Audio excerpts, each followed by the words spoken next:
Good evening, everyone. Alan here with our fourth class, Discovering Buddhism on Death and Rebirth. Hope you're well. Hope you're enjoying the beautiful early summer. So I sent out the notes. Hopefully you got that. And also the answers to the prescribed questions for the module. We'll have a look at those. I also gave you a mantra that Lama Zopa has distributed, recommending that if you're with somebody who is dying, or any being, an animal, or a human, it's a good mantra to recite. So we'll talk about that later. So this is the last class. Next week we'll start on karma, I think it is, all about karma. And the week after that is Labor Day, so there won't be a class on that Monday. That's the first Monday in October. So that's a break day. We don't have a class on public holidays.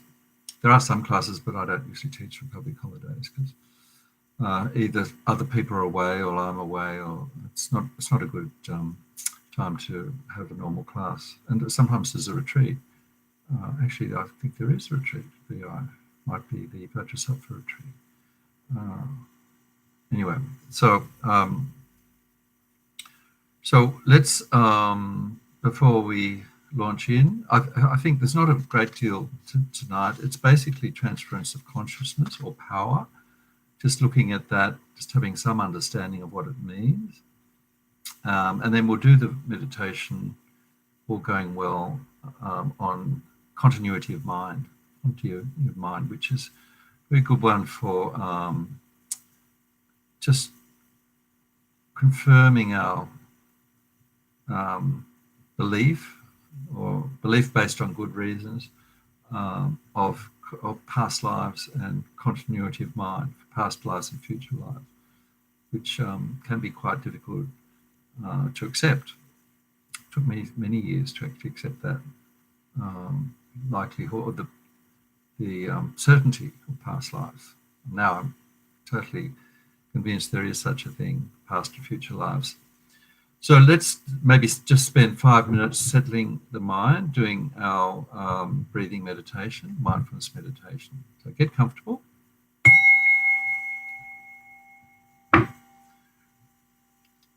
Okay, so we just now come into our internal world, bring our attention inwards, letting go of the busy day we've just had. Have a sense of focusing on the body and focusing on our mind. Time to take care of our mind. Time to let go of all the having to be, having to do, the sense of having to keep going and meet deadlines. We can just let all that go for this 1 hour.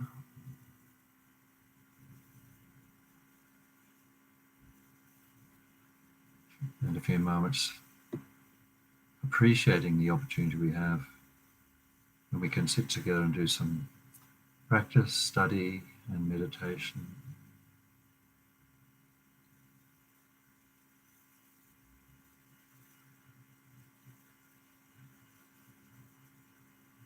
Remembering our motivation is not just to benefit ourselves, but be of benefit to those around us, and ultimately be a benefit to all sentient beings, all living beings. Mahayana motivation of becoming a fully enlightened being and leading sentient beings to enlightenment. Just coming into the body, making sure we're comfortable, evenly balanced on the floor or the chair.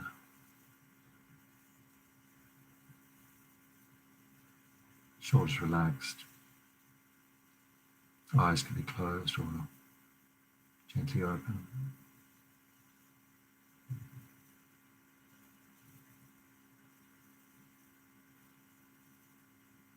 Softening the muscles around the face and the eyes. And coming in to the breath. Watching the breath.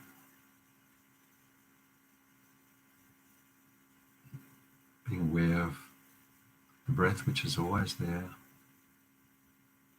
And now standing aside and watching it without control.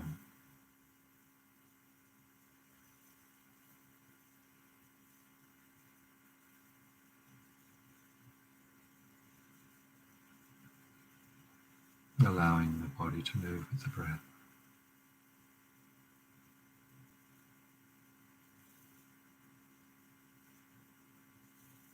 Using the out breath to let go of any physical tension in the body. Breathing it out.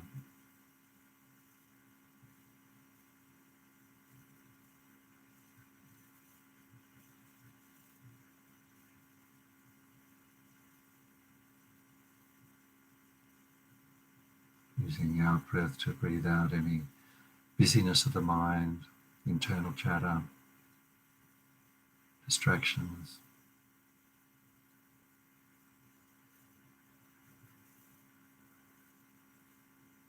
Breathing out all the conceptual mind.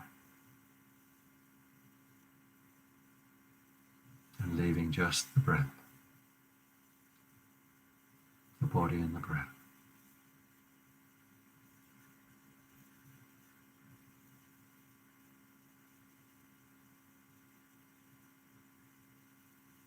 Being alert for the distracting thought, and then letting it go, noticing it, letting it go, coming back to the breath.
Okay, just relax.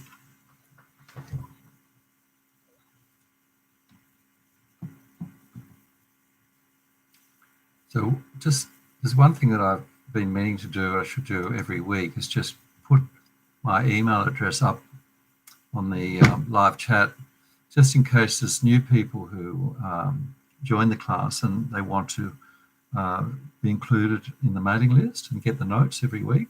So I'm just going to do that now, if you just excuse me.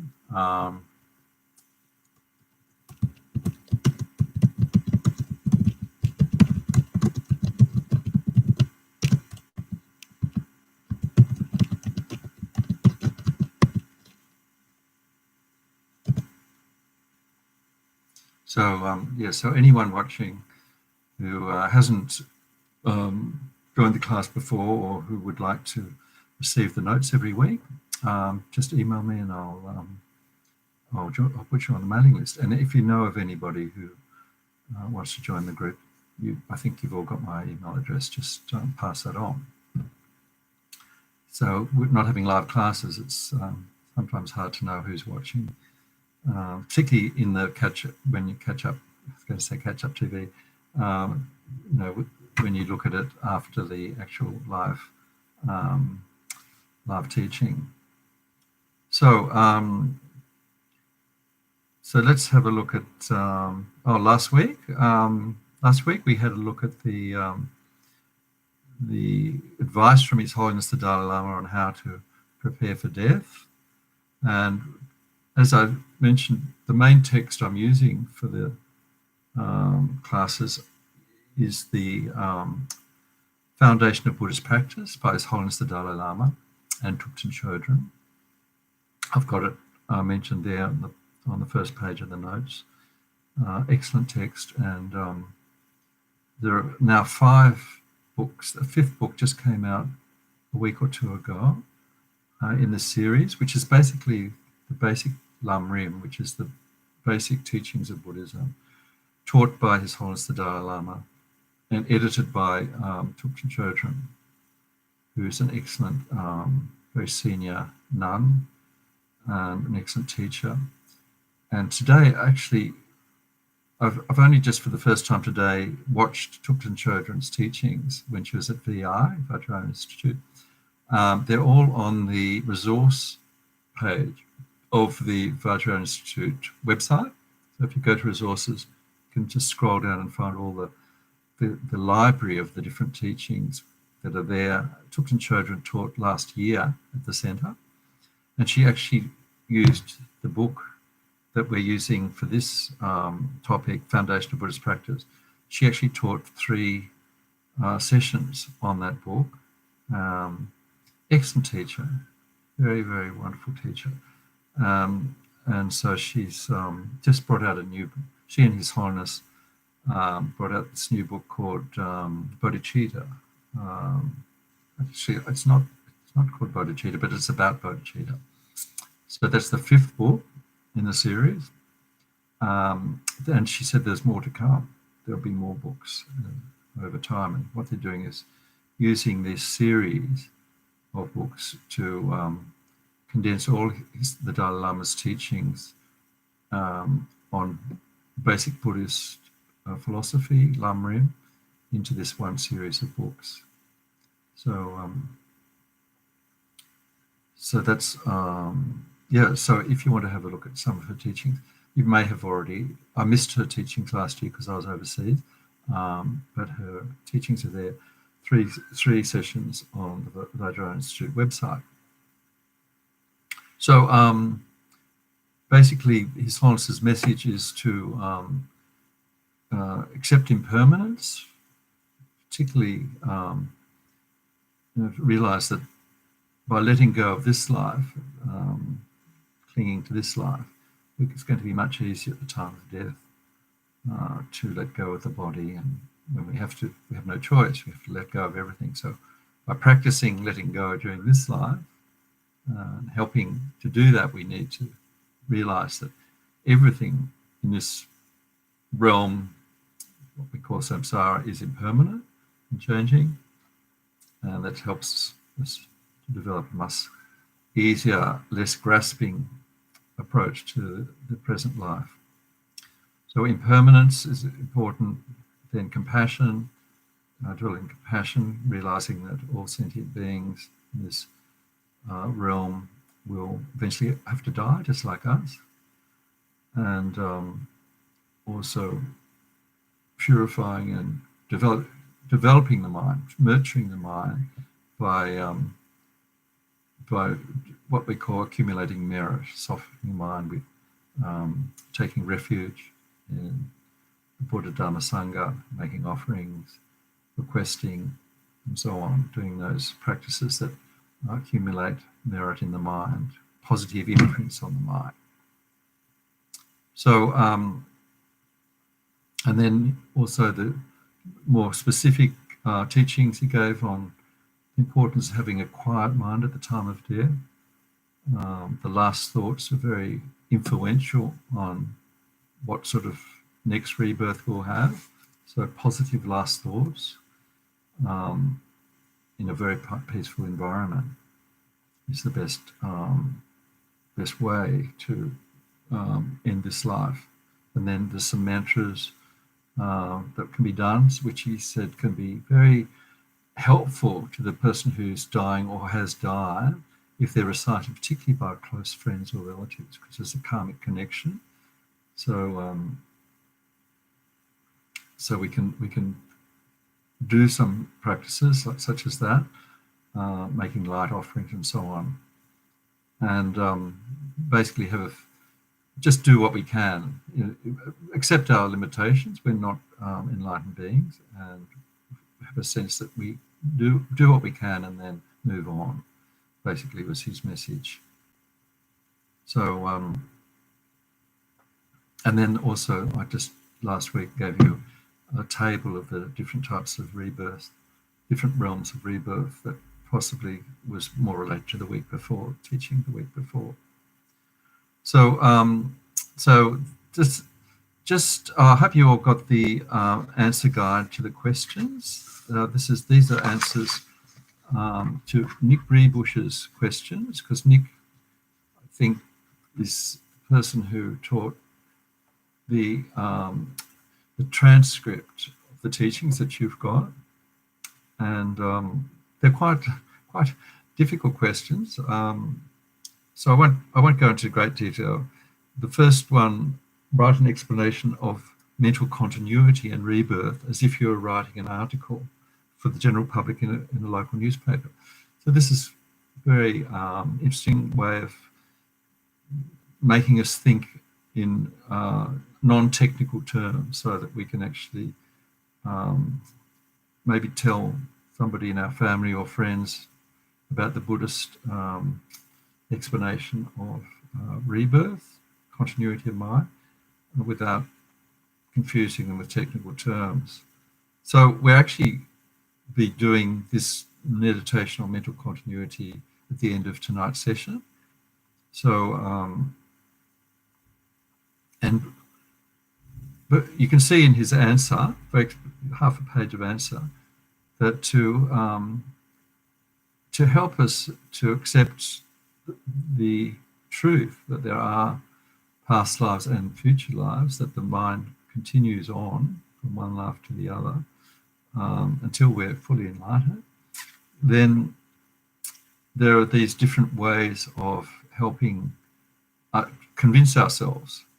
So the first one, personal experience. So this is basically talking about great enlightened beings or highly realized beings, great meditators who actually have enough mental power, clarity to be able to see their past lives. So a Buddha can see all his own past lives and all the past lives of other beings. So we don't have this unless we're enlightened beings. So this is not an option for us. So the second way is that we can look at reliable authority, such as scriptural text. The Buddha has given sutras that actually expound the truth of past lives. And also there's a lot of research nowadays of particularly children who can remember past lives, particularly in Asian countries. There's been quite a lot of research. So we can rely on other people's scriptural authority and other people's accounts of past lives. And then the third one, which is the one we use in our meditation, is just using logical reasoning, looking at what the mind is, the fact that it's non-physical, and that each moment of mind is caused by a previous moment of mind, not by a physical cause. Mind is caused by a non-physical cause, which is a previous moment of mind. So we can use various logical deductions, reasoning, which we'll do in our meditation at the end of the class, to to help affirm this truth that there is continuity of mind from one life to the next. So that's basically the first question. Second one is just asking you to remember the disadvantages and advantages of remembering death and impermanence. So we don't need to go through that. I certainly haven't memorized them all. So I wish I could. Certainly the disadvantage of not remembering death is that we can't focus our mind enough on the practices. We get distracted by worldly distractions and jobs and family and things that seem to be crowding out our practice, our time to develop the mind. But by bringing to mind the certainty of death in the beginning of the day, in the middle of the day, and the end of the day, does focus the mind. And sometimes, particularly if we have encountered death unexpectedly, such as when a close friend might pass away, or we read about some sudden death of a famous person in the news, this can focus the mind, because basically we're looking at our own death. It's going to happen. So definitely our practice will improve the more we be mindful of the certainty of death, the uncertainty of time of death, and the only thing that can help at the time of death is our mental development, our mind. So, third question, how does attachment cause us great suffering at the time of death? So attachment is very powerful. Anger and attachment are the two strong negative emotions. Anger is very quick, usually easy to identify, and attachment is said to be quite hard to spot, hard to identify, and slow to remove. They say it's like an oily rag, trying to get oil out of a rag. It takes quite a lot of work to remove attachment and become less attached. So so you can see attachment, particularly if we're attached to our wealth, our reputation, our friends and relatives, things that we will definitely have to leave at the time of death, then it's going to be much harder to let go. Just to quote one of the lines in the answer guide: a mind that dies unhappy is reborn unhappy, probably in one of the lower realms, mostly likely as a hungry ghost. The hungry ghost realm is where usually beings with great attachment are reborn. The hungry ghost realm, where the beings cannot actually get enough food or drink, and they spend a long time in the lower realm, hungry ghost realms, looking for food and drink. And when they do find some, very hard for them to ingest it into their bodies. So so this is also much related to the teachings on karma, which we'll start on next week. Question 4, explain the quote in detail. The vision of this life is like last night's dream. All meaningless actions are like ripples on a lake. So basically that's Padmasambhava's quote. And at the time of death, our worldly life, which is in the next question, the 8 worldly dharma, look to be so meaningless. So with all the energy spent chasing material things, chasing reputation, chasing pleasure, wanting praise, so on, these will look completely irrelevant, like ripples on a lake at the time of death. So then the last one is just asking you to describe the actual death process, the different aggregates, and good summary there on the last page of the answer guide, which we don't have to go through in detail. We actually did that meditation last week. So that death process can be done anytime, and particularly if you've had an initiation to higher Yoga Tantra, such as Yamantaka or some of those, in those sadhanas, which you do every day as part of your commitment, there's a time in that sadhana where you can do the death meditation, what they call the death dissolution. But even if you haven't had that, you can use the just the teachings on dissolution and do the visualizations. So let's move on from that to just have a look at the notes there. Thank you, Carol. Thank you. I've just read your message. Thanks very much. Okay, so thanks, Carol. That's great. So let's look now at the transference of consciousness at the time of death. Sometimes called power, P-O-W, sometimes spelt with an H, P-O-W-A, or sometimes P-H-O-W-A. So before I actually read the references and the books on this, I actually thought power was just the tantric kind. I didn't realize there was actually a non-tantric kind of power. So it's great. I'm learning so much teaching, discovering Buddhism. Yes, the only one I'd heard of was this, the tantric process where the consciousness of very learned and high meditators can be ejected using special, very strong concentration. The subtle mind can be using special meditations ejected out through the central channel, up through the crown of the head, into a favorable rebirth, human rebirth, or a pure realm. It's very difficult practice, very difficult. But we'll talk about that later a bit more. But there is this, so there are actually two types of power. The first one is basically part of mind training, where we actually familiarize ourselves with certain practices during our life.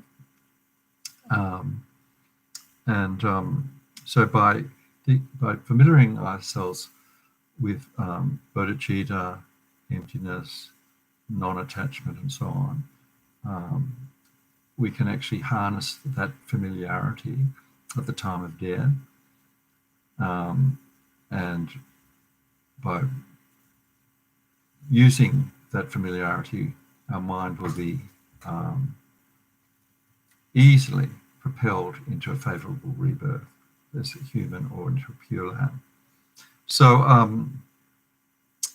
basically the teachings come from Geshe Chekawa's 7-point mind thought transformation, which is often taught in various places. We've taught it been taught by Geshe Sampton at the FBI. Alan Wallace taught the 7-point thought transformation at a retreat I went to a few years ago. Many books written on it. So, so that set of teachings can be used as general teachings for everyday life, but it can also be used to just at the time leading up to death, and it's called in that context the 5 forces or the 5 powers. So this the 5 powers or 5 forces. His Holiness calls it the 5 forces, but and Lama Zopa used the word powers, the 5 powers, in his commentary. So there are these 5 habits of mind that will help us to have a favorable death, a calm, auspicious death, and a favorable rebirth. So let's have a look at them. The first one is called the force of the white seed to nurture favorable conditions. So,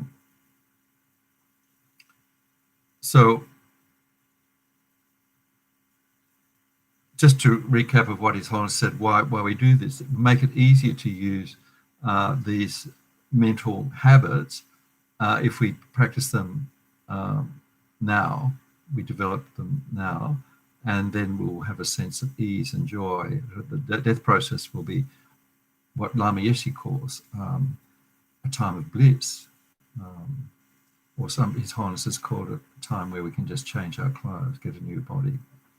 So, so this is done before actively dying. So the main, Lama Zopa said, this is basically the 5 powers or the 5 forces. The heart of it is bodhicitta, loving kindness, compassion. So each of them has that as an underlying practice. So the force of the white seed is getting familiar with the idea of letting go of one's possessions and things we're attached to. So creating merit, this idea of non-attachment. Lama Zopa says in his book, there's quite a good commentary by Lama Zopa in his book, How to Enjoy Death. The new version is now called How to Die Peacefully, I think it is, How to Die Peacefully. So he says this is basically about not being attached to one's possessions at the time of death. So it could be we've got a lot of wealth which we don't want to part with, but it doesn't just apply for people with a lot of possession. He gives a wonderful story of a monk who was dying in Tibet, and his master, his guru, was there. The guru was attempting to practice power to help the monk's consciousness go to a pure land. And the monk with his, the guru, with his clairvoyance, could see that the monk was holding on to something, and it was actually butter tea, his enjoyment of butter tea, which is, Lama Zopa said, that's probably the only luxury thing that you could get attached to in a monastery. The monastery in Tibet is very austere, but this monk was very attached to the taste of butter tea. So it was the butter tea that he didn't want to leave at the time of death, and the guru could see this, but very skillfully whispered in the ear of the dying monk, the butter tea is much better in the pure land of Tushita. So the pure land is where he was going to reject the consciousness to. And as soon as he said that, the monk let go of the idea of the butter tea. He was going to get better butter tea in the pure land. So he had a very auspicious death. Good story. So it's a matter of, particularly at the time of death, letting go of possessions. And Lama Zopa very practically says, make a will. So the will is sort of not just a legal instrument, the fact that you've actually passed the material wealth on, but also in your mind, letting it go. And he says, you could use, the material possessions can be used for great benefit. So we can leave our wealth to centers, to Buddhist causes, to help the poor, to help people doing retreats and so on. So Dharma causes, very way of, if we leave our wealth, we're actually accumulating merit, and it's going to help other beings. So use, even though we let go, and we know that other people can make use of those material resources. Also, forgiving those who apologize, and this is His Holiness mentions this, not holding grudges, and if we can't actually verbally forgive those, they're not actually there in our minds, we forgive, and also if we've harmed others, we regret, which we can do purification practices, particularly when our mind is lucid. We can do Vajrasattva purification practice and so on to purify the karmic imprints of our negative actions. And then giving up attachment to the body, which can be one of the hardest things, according to His Holiness. Letting go of the body that we've cherished, that we've cleaned, looked after, nurtured, and so on. Time to let go at the time of death. So the force of aspiration. So this is the second of the 5 powers or 5 forces. So it's sometimes called the force of intention, or Lama Zopa calls it planning, force of planning or motivation. And basically, His Holiness says, doing the 7-limb prayer, these practices that actually soften the mind, very, very good for putting positive imprints on the mind. And just to recap, prostrating, making prostrations. Remember, prostrations can be even as something as little as putting the hands together, making offerings to the triple gem or to those in need, confessing, purification, confessing, requesting the gurus to live long and to give teaching, and then dedicating. So His Holiness says this prayer, he gives you an actual prayer that's very good to remember. May I never be separated from the practice of bodhicitta. May I always be guided by qualified spiritual mentors who lead me to cultivate bodhicitta. So the essence of this force of aspiration is loving kindness, compassion, bodhicitta, the aspiration to benefit others. That's number 2. The third one, force of destruction. I thought when I first saw that, what does that mean? It's actually destruction of the ego, of this grasping itself, self-cherishing, is what Lama Zopa calls it. The internal enemy. He says the external enemies are easy to defeat, he says, but the internal enemy of grasping itself, holding on to, putting self before others, is a major obstacle for us to have a peaceful death. So letting go of self, of course, goes hand in hand with compassion. We're feeling compassion for other beings, takes our mind off self. So reducing grasping at self and grasping at the things that go with self, the things that we identify with self, like our possessions, our friends, relatives, and so on, which is the cause of cyclic existence, keeps us in this pattern of rebirth into samsara. The force of motivation. So Lama Zopa, of course, is the force of prayer. It's the force of prayer. So having bodhicitta, compassion, at the heart of all our practices, right through to the moment of death. So we're praying to have loving kindness, compassion, part in our mind right through the process of death, through the bardo, through the next rebirth.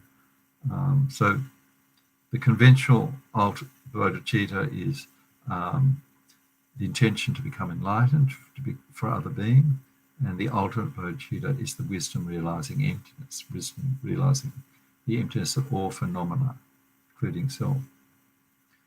So bodhicitta again. Force of familiarity, the last one. Lama Zopa calls this one the force of training. And again, he says this needs to be done during this life, so that we familiarize ourselves with giving and taking, tonglen. That's the practice of giving our possessions and our body, speech, and mind to others, and taking on the suffering of others, giving and taking, called tonglen. So His Holiness says, to help, we can think of the other beings who are also dying and have died, if we're going through the death process, and taking on the pain of others, the suffering of others who are going through the same process. And then meditating on the emptiness of the person who's dying, and the empty nature of the mind itself. So it helps us to remember that these are all just appearances. There's nothing concrete, nothing self-existing. The appearance of the mind, there's nothing to grasp onto. So then His Holiness just sums it up. He says, so the actual physical posture, the best one is to have the lion's position. The lion position is the position that the Buddha himself adopted when he passed away historically, which is to lie on the right side with the right hand just under the head, the left hand just on the side of the body. So I can't remember the exact details, but if you look at any there's a wonderful statue in Thailand of the Buddha in the lion posture. Many pictures of that. So that's if it's possible. Quite often it's not possible to have the body in the lion position. That's if all things in the best possible circumstances. And Lambazopa said this process, this way of dying in the lion posture is called transference of conduct. And by facing, and also we face west if we can. West is facing the realm of Amitabha Pure Land. So that's a Pure Land that Lambazopa says is the easiest one for us to get to. Some Pure Lands can be very difficult to get into, needing very high degree of purification and of realization at the time of death. Amitabha Pure Land, the land of bliss, it's called, land of bliss, is the one that's the easiest. So if we have the body in the lion posture and facing west, which is towards Amitabha Pure Land, it helps to get to the Pure Land, the land of bliss, according to the teachings. So just to move on to the tantric power practice, this is the one that probably we hear most about. Certainly historically, there's some, His Holiness recounts some stories of great meditators. It's a very difficult practice to do, transferring consciousness, because it needs such incredible focus of mind to bring the winds into the central channel. So it needs knowledge of the different chakras and the winds in the body, and needs single-pointed concentration to bring the winds into the central channel, and then do certain practices and mantras to guide the consciousness out of the heart chakra, up through the channel and out through the crown of the head to an auspicious rebirth. So His Holiness interestingly says that during the Chinese invasion, 1959, when the Chinese were destroying monasteries, killing and torturing the monks and the Sangha, some Tibetans used power, tantric power, to transfer their consciousness rather than be subject to torture and imprisonment by the Chinese. And so that's that. He points out that it's extremely difficult practice, and it can be suicide if the motivation is not correct. If you're not doing it for the benefit of other beings, so it requires very high motivation and a high level of practice. As you said, a person who has not practiced power consistently while alive will not be able to perform it when dying. And it's not a practice. It's not a substitute for doing Dharma practice in daily life, doing all the things that we've just been through with the 5 powers. Can't just sort of forget, we'll just do power at the end. So it's also possible, His Holiness explains, someone who has a guru who's lucky enough to have a very highly skilled practitioner at their bedside to help the dying person transfer consciousness using power. And then he mentions that historically in Tibet, and Lama Zopa used to do this when he was much younger, the monks from the monasteries are called to households, not to lay people when somebody in the house is dying, to perform ritual, and including perhaps power to help the person transfer to a auspicious rebirth. But His Holiness says, even though this ritual is done, he said that unless the householder has practice and has a very high degree of realization, the rituals really can't help the person, because it needs the actual dying person needs to have a very focused mind, very concentrated and receptive mind. So if he's trained in the dying person's trained in power while they're alive, it's a different matter. They'll be familiar with the practice. Now, finally, Lama Yeshe's quote in the readings: "These practices are for those who will not attain enlightenment in this lifetime." Of course, you don't need to practice power if you become enlightened during this lifetime. But practicing power and achieving the Pure Land is not easy. This is just affirming what His Holiness said, what Lama Zopa says. Best to actually do practice the graduated path during our lives. And so he says, His Holiness sums up, says that different people will have different practices that are best for them. So if a person's familiar with the 5 forces during their lifetime, then they should do that at the time of death.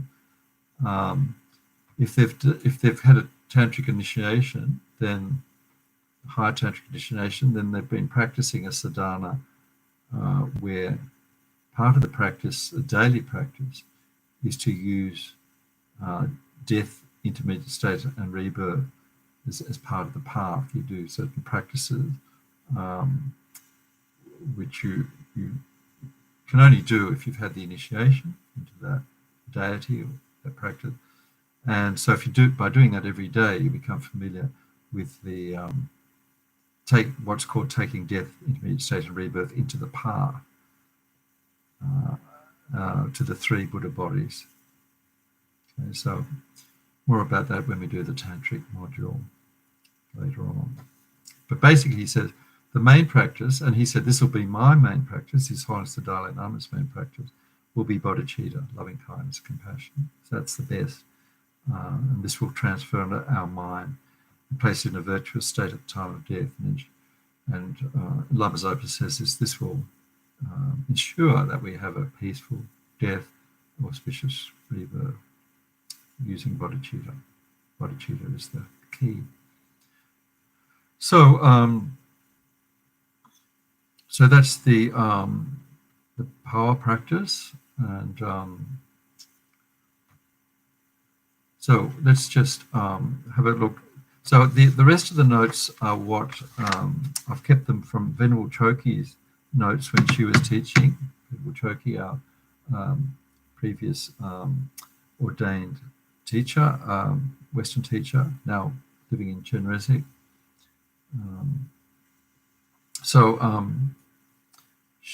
She's got some questions there. I'll just have a quick look at them, because most of them actually overlap with what we've just been through. But she said, what's the possible aspirations of a Buddhist? So in terms of next life. So the first one, interestingly, she's got happiness of the present life. So happiness of the present life, if that's all, this would be regarded as a person who's not practicing Dharma, because they're not thinking of even the next life. They're only looking at happiness of the present life. So this would be not regarded as a spiritual practice. If their aspirations is purely to have a happy present life. So the next one is have a good rebirth in the human or heavenly realm. So this is, remember when we did the different levels of practice in the last module? This one's sometimes called the not the beginning. The beginning level, I think His Holiness called it. So the person's doing these practices in this now, the practices of the Lamrim, bodhicitta, general practice, doing as much practice to enhance our positive actions and being wary of committing negative actions, watching our karma, watching our actions of body, speech, and mind. So this person is watching their actions because they want to have a mind that will be able to transfer to another human body in the next life and be able to continue their practice, meet another teacher, meet the Mahayana Dharma, and then quickly proceed in that life or in just a few lives towards enlightenment. That's or the heavenly realms. I think she means probably the Pure Lands. So the Pure Lands are better than human rebirth. The Pure Lands, such as Amitabha Pure Land, land of bliss, is where there is only Dharma practice, where you have no distractions. There are fully qualified teachers, Buddhas, Bodhisattvas teaching, and so we become enlightened very, very quickly if we're lucky enough to be reborn in the Pure Land. So that human rebirth, perfect human birth, or Pure Land, is the goal of the first level practitioner. Second level practitioner wants to concede that that's not enough because they'll still be in cyclic existence. They want a complete permanent end to cyclic existence and suffering. So their aim is to achieve perfect concentration, perfect knowledge, of perfect wisdom realizing emptiness, which means that they won't have any mental defilements at the time of death, and they'll be born as an arhat, a liberated being. So they'll be out of samsara. So that's the second level. Third level of being is wanting to be liberated, just like the arhat, but doing it more from a perspective of helping others, the benefiting other beings. Their main concern is not to just get liberated. The main concern is to help other beings. This is the bodhisattva, the Mahayana motivation, because the only way that we can help other beings fully is to have a Buddha mind. Buddha mind means that we can see each individual's karma, each individual's needs, each individual's peculiar mental disposition, and give them specific teachings. So this is what great teachers such as Holiness the Dalai Lama, perhaps our gurus, there are teachers living in the world who can do this. So that's the three possible aspirations for a Buddhist, depending on where we are in our practice. Sometimes it can vary. We could sometimes have a strong Mahayana motivation, and then perhaps some over time we can sort of be at different times thinking more about a positive rebirth. The highest and best motivation is the Mahayana one, enlightenment for the benefit of all sentient beings. That's why we keep repeating it, doing our prayers before teachings, and dedicating in our prayers after teachings. That's what we'll achieve, enlightenment of a Buddha to benefit all sentient beings. So probably just might end there. The suggested ways of doing this, Choki's just selected generosity. It's basically the three principles of the path: ethics, concentration, and wisdom. Ethics, concentration, and wisdom. Ethics, refraining from negative actions, increasing positive actions. Concentration is stilling the mind and obtaining single-pointed concentration. And wisdom or meditation is to develop wisdom realizing emptiness, ultimately. and also compassion, bodhicitta. Okay, so I'm going to just go to, I think normally if we had a live class, we'd do a question and answer, which would be great if we could. But of course, if you'd like to send any email questions on the module, anything that's come up, please do, and I'll try and answer them. If I can't, I'll probably refer you to good text. So I think there's no problem if we finish earlier. I think it's probably good not to talk for an hour and a half, too long. So I'm going to start, just introduce the meditation, which is continuity of mind. So continuity of mind we do sometimes in our drop-in meditation class.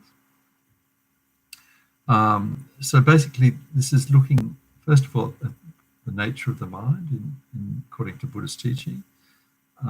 Basically it's non-material. That's the main quality. It's not like the brain. It's not the brain. So this is refuting the very scientific, what Western medicine probably is stuck on, that the mind is the brain, which causes it raises a lot of inconsistency and dilemmas. As His Holiness says, there is something that actually affects the brain. And when he says that, he usually goes to the examples of the science that is now looking at how great meditators can change their brain patterns, mind mapping. So when they do mindfulness meditation or single-pointed meditation. So this science has been done, the evidence is in. Mature Ricard is being used as a subject to do brain main mapping using the neurological science where they check what's going on in the brain. And there's been many other studies done showing that the effect of strong concentration, different types of meditation, compassion meditation, equanimity meditation, and mindfulness meditation, how it can be read, how the actual graphs look, and these great meditators they show that they're doing something with their brain through the mind that other people can't do. So they're affecting the brain through the mind. No, it's not a great discovery, because 2,500 years ago, Buddha was saying we can do this, of course. So we look at the mind as like a river, a continual stream of consciousness. Often use this analogy of a stream of consciousness. And it's great, it's a good analogy, because the river looks like it's just the same river all the time, physical river. But if we analyze and go deeper, every second that river that is passing a certain point, the content of the river is changing. The water molecules, the mud, whatever is in the river, is flashing by. So it's a different river every few seconds. So this is similar to the mind. The mind has got, if we watch the mind when we're doing mindfulness meditation, these experiences of mind flashing past, memories, visions, plans, emotions. So these, we can see that this constant stream of mental phenomena is happening. So, so these, according to Buddhist teachings, not only does the mind, is it flashing by, but our actions of body, speech, and mind leave imprints on the river of consciousness, and that's called karma. And those imprints will have an effect, cause and effect. Cause is the actions of body, speech, and mind, and they will have effect either in this life or in future life. So, so we do this practice in order to just experience this continuity of mind, that the mind we've got right now sitting on the cushion doing the class, how it related to the mind that we had when we woke up this morning. So we do a small, we gradually go back in time and feel that continuity, that there is a connection between the mind when we woke up this morning and the current mind. And we go back to the dream mind last night, and then we go back to yesterday, and so on. So we're using our experience together with reasoning and logic to affirm that there's a continuity of mind. And then we go right back to the time of birth. I mean, if we accept that each mind is caused by a previous moment of mind, it's an infinite chain of causes. There's a whole chain of causes going back, each mind caused by a previous mind.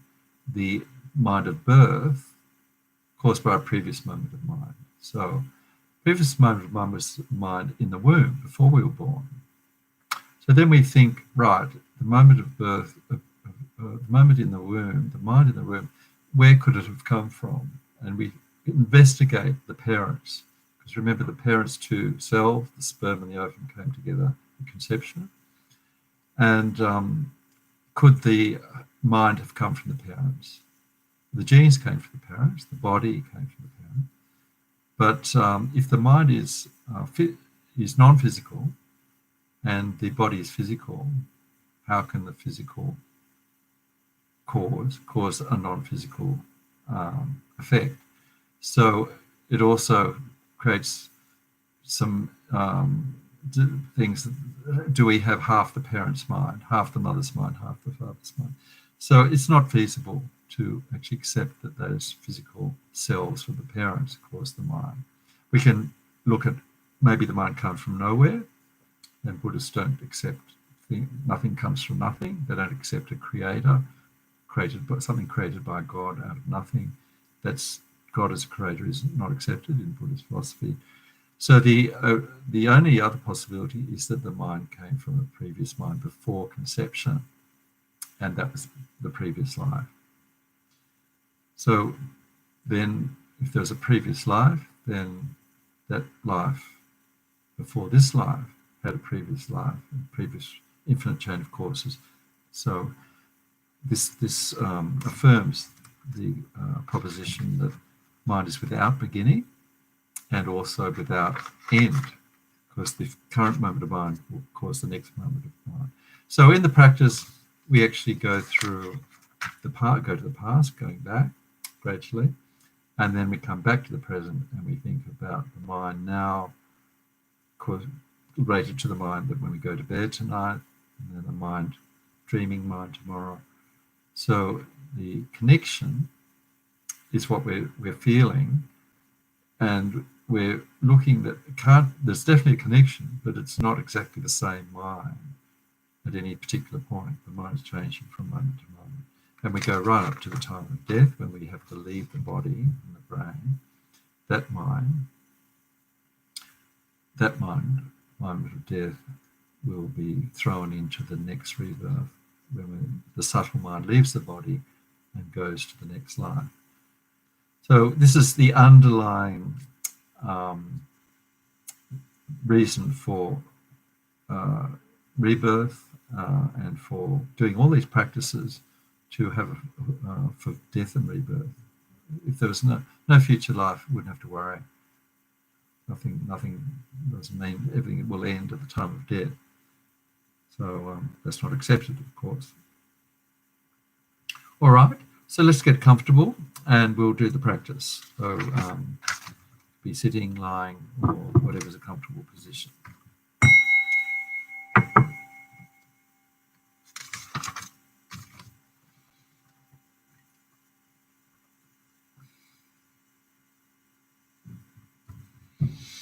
Let's start with our breath.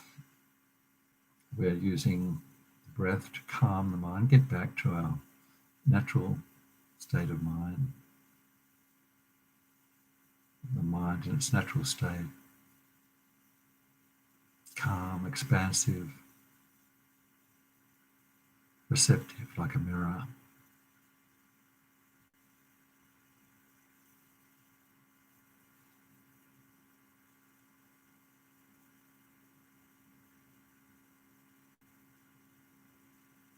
Let's begin the practice of observing the continuity of mind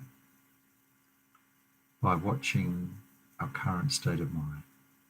Mind sitting, lying in the room now.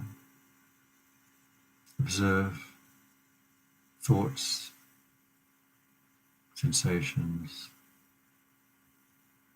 that are passing into the mind and out of the mind, allowing the thoughts to come up, not attaching to them, but just watching.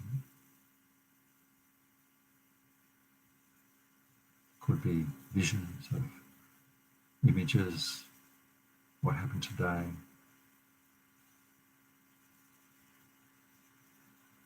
Could be feeling hungry, perhaps bored, hot, cold.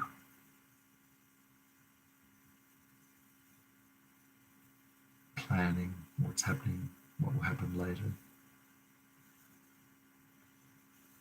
Whatever arises, allow it to arise without involvement.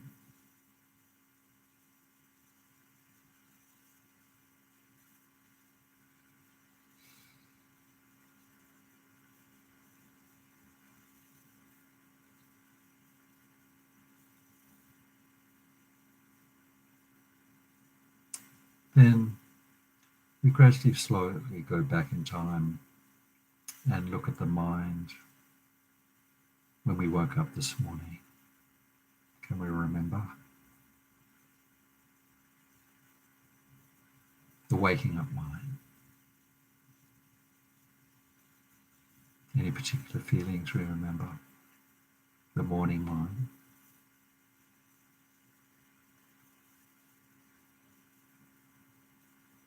Now the current mind,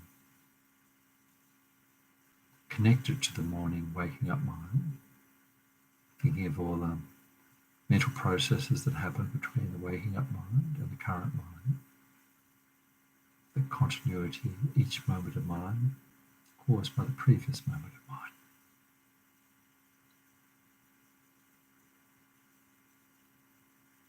The waking mind, not the same as current mind, but connected.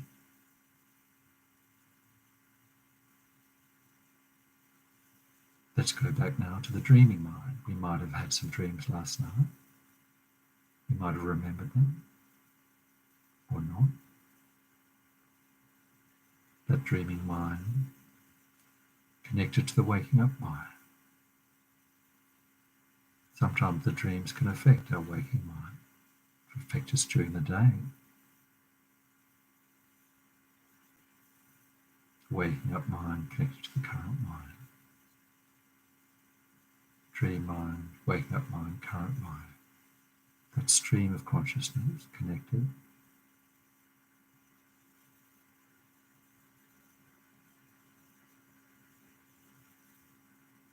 Can we remember yesterday's mind? Perhaps some events that we remember yesterday.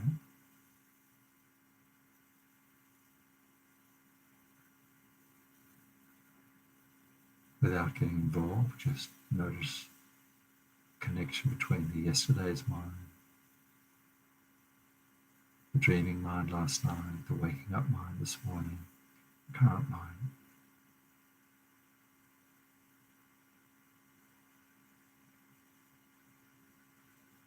Same mind, the content is different, the connection is there. Connected. Feeling that connection with the continuity of mind.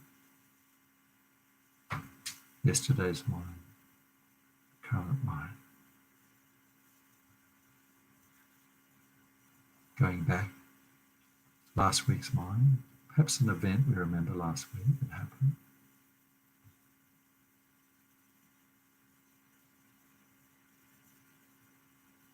Confirming that continuity of mind, that mind last week connected to the mind yesterday, the mind today, current mind. Connection, but a different content of mind last week. Slightly different. Like a river. Perhaps last year now, we go back further. Something that happened last year, pre-pandemic, different life, different circumstances. The pre-pandemic mind last year.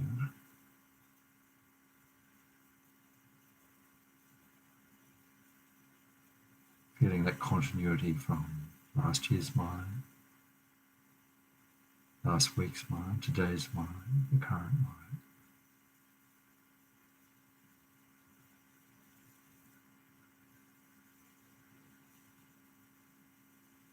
Connected. Different mind last year, but connected.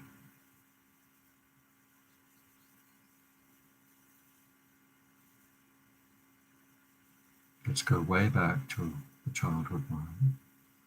Perhaps some events we remember when we were a small child.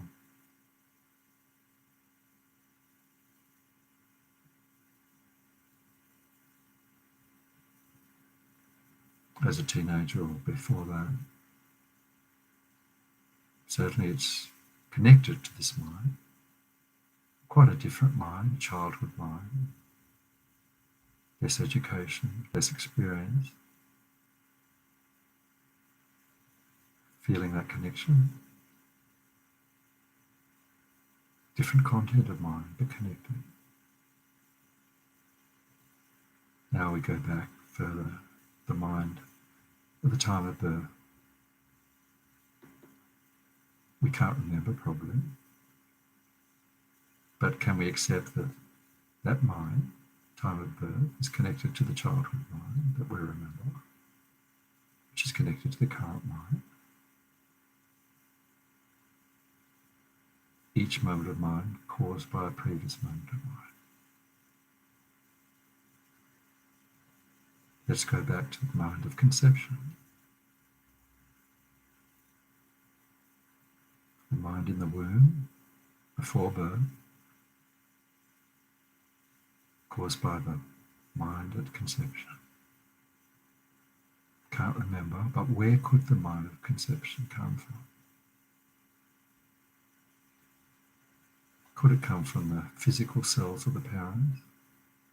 Not possible, because a physical cause can't cause a non-physical mind. The mind can only be caused by a previous moment of mind.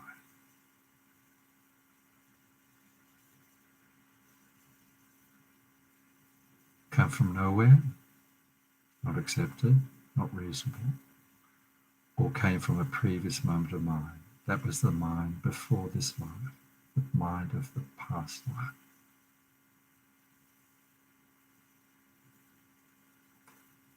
That mind connected to the current moment of mind. A different life, but connected.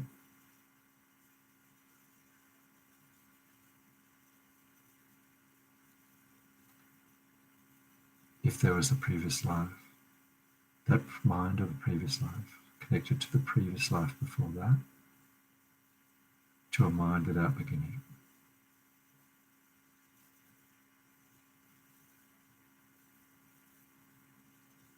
Coming back now to the current mind, watching the current mind.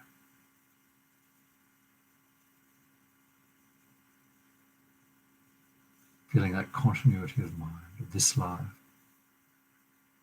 back to the moment of conception, back to the previous life. Like a river, a stream of consciousness. Each moment of mind was affected by our actions of body, speech, and mind, like seeds being cast on the mind stream. It's calming, karma.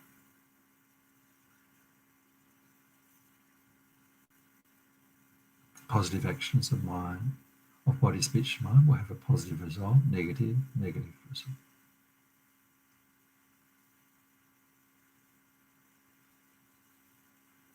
Our current moment of mind will affect the next moment of mind. Current of mind connected to the next moment of mind. The mind tonight when we go to bed. The future mind. Feel that connection between the current mind, the future mind when we go to bed, the dreaming mind tonight, and if we're still alive, the waking up mind tomorrow. Continuity of mind.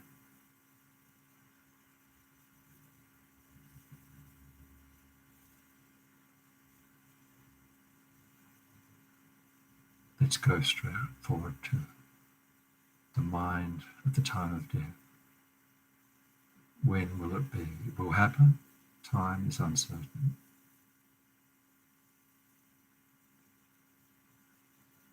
The current moment of mind,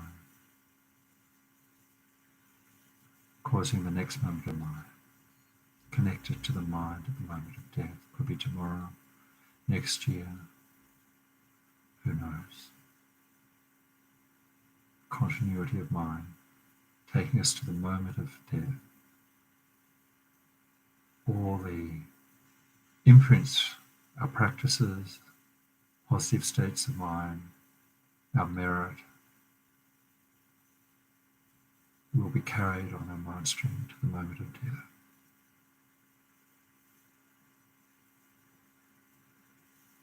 Positive and negative imprints on the mind, or the purification practice we can do before our moment of death will eliminate the negative states of mind.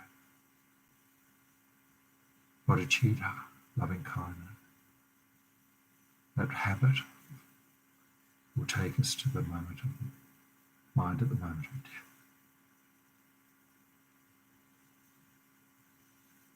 The mind at the moment of death,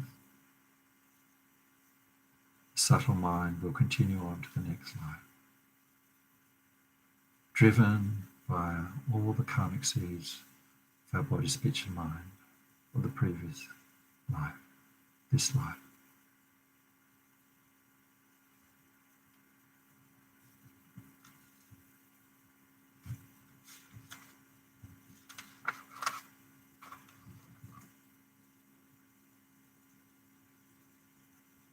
Coming back now to the mind, sitting here, doing the practice.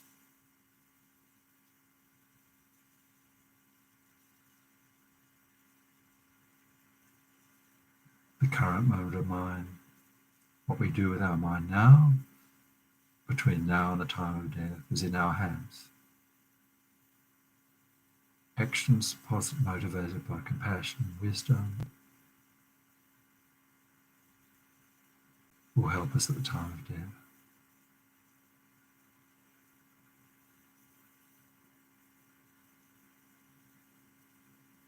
The present mind can be used to develop positive karma, positive imprints on the mind, to purify, to develop wisdom, loving kindness, compassion. Take us to the moment of death, take us to a positive, blissful, auspicious next life.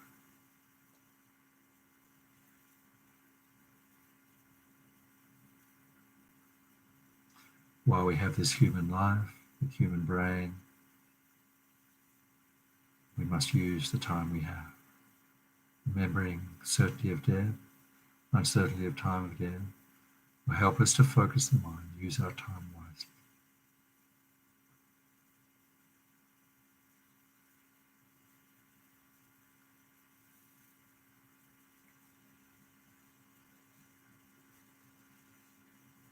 Remembering death always helps us to be mindful of all our actions of body, speech, and mind. Each moment,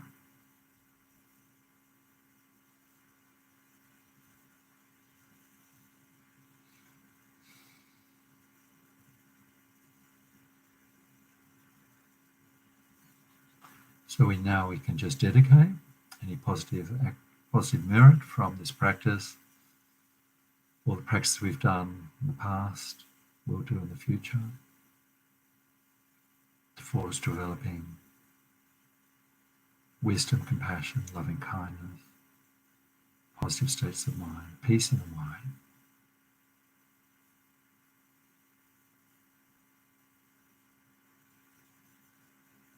So we can complete the path to enlightenment, just like the Buddha. Become a fully enlightened being and be of maximum benefit to all other beings. The goal, enlightenment. Also, I'll just read Lama Zopa's dedication for those who are sick at the time of the coronavirus. However many sick sentient beings there are, may they quickly be freed from all sickness. May the sickness, without exception, of transmigrating beings never occur again. Due to the merits of the 3 times collected by me, the numberless Buddhas, the numberless sentient beings, may all wars or sickness or famine, torture, poverty and economic problems in the world, or dangers of earth, water, fire and air, be pacified immediately, and may perfect peace and happiness prevail in everyone's hearts and lives. May the Buddha Dharma last for a long time, and may the sentient beings in the world meet the Buddha Dharma and achieve enlightenment as quickly as possible, dedicating to that.